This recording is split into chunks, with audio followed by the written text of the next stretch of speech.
So guys मैंने सोचा कि क्वाड्रेटिक का भी एक सवाल ले ही लेते हैं जुलाई 2022 पीवाईक्यू का, जेई मेंस का। एंड ये क्वेश्चन मुझे मिला, बहुत बढ़िया क्वेश्चन है। इससे एक बड़ी ही इंपॉर्टेंट चीज़ डिस्कस हो जाएगी। तो यहाँ पे हमें बोला है कि अल्फ़ा बीटा रूट्स हैं इस क्वाड्रेटिक इक्वेशन के, एंड अल्फ़ा बड़ा है बीटा से। तो हमें बोला है कि पी एन अगर ये है, ठीक है, ये फॉर्म बड़ी ही स्पेशल है। तो एन इंटीजर है एंड हमें बोला है कि इस एक्सप्रेशन की वैल्यू निकालो। तो तरीका बहुत ही सिंपल है। देखो, पहले मैं थोड़ा बेस बताता हूँ थ्योरी का, ठीक है, ताकि जिनको नहीं पता है वो इसको सीख सके। ठीक है, तो सबसे पहले तो ऐसा करो कि पहला रूट पुट कर दो। Alpha square minus alpha minus 4 equal to 0 true है, ठीक है, अल्फा नंबर के लिए। तो आपको क्या करना है, इक्वेशन के दोनों साइड आपको क्या मल्टीप्लाई करना है, मल्टीप्लाई कर दो अल्फा की पावर n माइनस 2 से। तो यहाँ पे क्या बन जाएगा, क्योंकि राइट हैंड साइड मल्टीप्लाई करोगे तो जीरो ही बनेगा। तो यहाँ पे बनेगा अल्फा की पावर n माइनस अल्फा की पावर n माइनस 1 माइनस 4 की पावर, यानी 4 के साथ मल्टीप्लाई में अल्फा की power n minus 2 equal to 0। ये मान लो इक्वेशन 1 है। सिमिलरली जो बीटा की इक्वेशन है वो क्या बनेगी, beta square minus beta minus 4 equal to 0।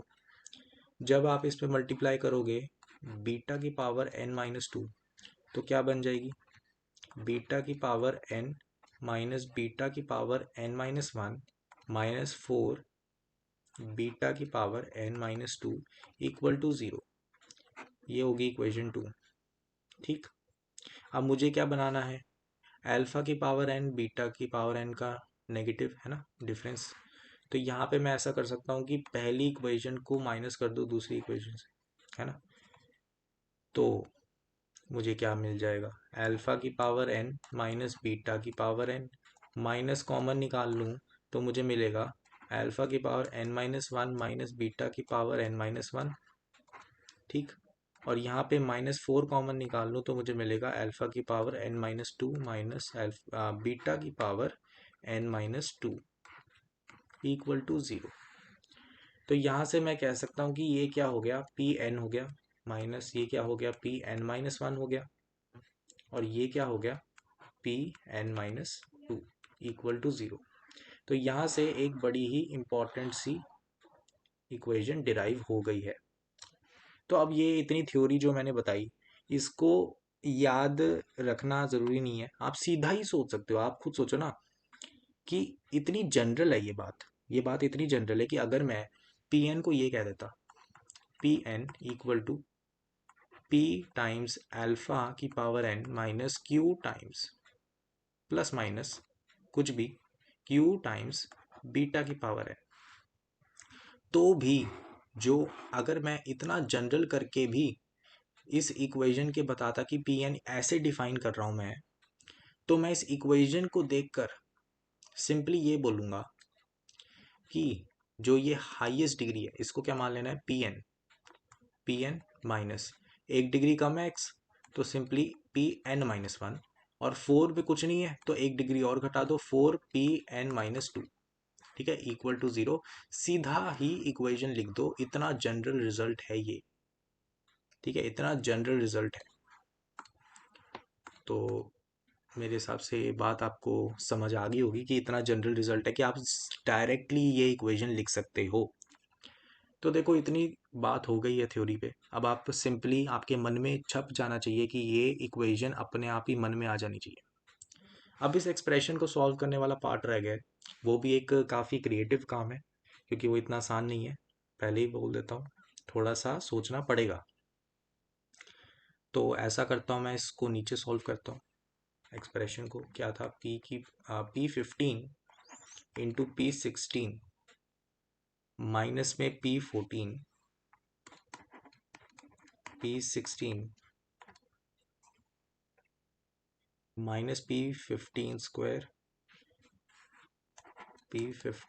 Square plus P14 P15।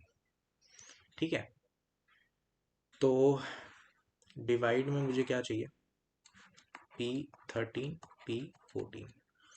तो इसी इक्वेशन को मैं यूज़ करूँगा, इस इक्वेशन को यूज़ कर रहा हूँ मैं।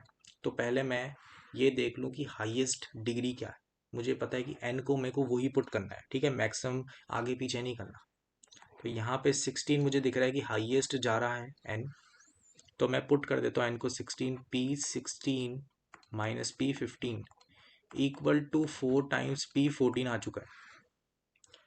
एंड मुझे इससे फ़ायदा क्या होगा?